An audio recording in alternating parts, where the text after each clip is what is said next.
이천구 로스트 메모리즈는 이토 히로부미 암살에 실패하는 안중근 의사의 모습으로 시작을 하는데 이게 굉장히 충격적이잖아요.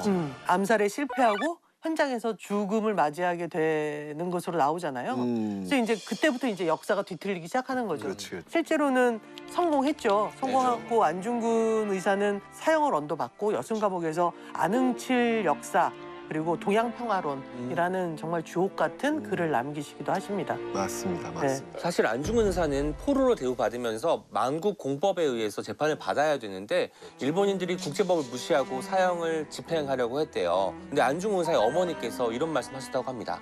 옳은 일을 하고 받은 형이니 비겁하게 삶을 구하지 말고 대의에 죽는 것이 어미에 대한 효도이니라라고 말씀을 하셔서 그 말을 듣고 공소권을 포기하고 떳떳하게 죽음을 선택했다고 합니다. 이 영화를 보면서 이 글을 쓰신 분이 진짜 역사 공부를 많이 하셨구나라는 생각이. 목거일 작가님. 왜냐면 여기서 지금 광복되면 안 되는 부분들을 이렇게 눌러줘야 된단 말이에요. 역사 사건에서. 근데 거기 세 개를 지금 잡았어요. 정확하게. 그쵸. 첫 번째가 안중근이었고 두 번째가 3.1운동이었고 세 번째가 윤봉길이에요. 정확히 잡고 있는 건데 일단 이토 히로부미가 어떤 인물이냐면 우리가 경술국치로 가는 그 과정의 그 길목에서 늘 있었던 인물이에요. 예를 들면 우리의 외교권이 강탈되었던 사건이 바로 1905년 을사늑약.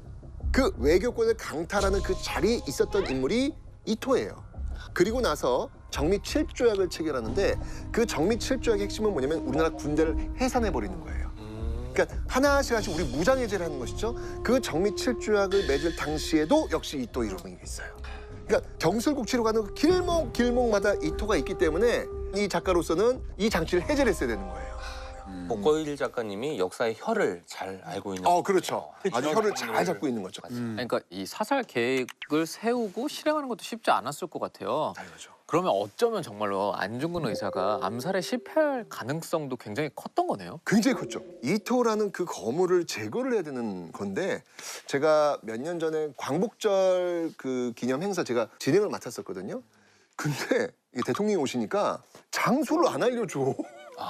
장소를 나 어디로 가야 되는 거야? 여기까지? 안 알려주더라고요, 이게. 그러니까 그 정도예요. 그러니까 이 장소도 마찬가지예요. 이토가 어디로 갈지, 그 기차가 어디에 내릴지 정보가 전혀 없는 거예요. 그래서 팀을 좀 나눠요.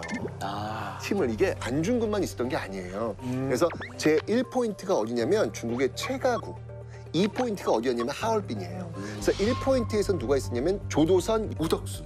체가구역에 이분들이 계셨고 이 2포인트에 바로 안중근이 있었던 거예요. 자, 만약에 최가구에서 이토가 내렸어. 그러면 이 조도선 우덕수 이분들이 이토를 제거했겠죠.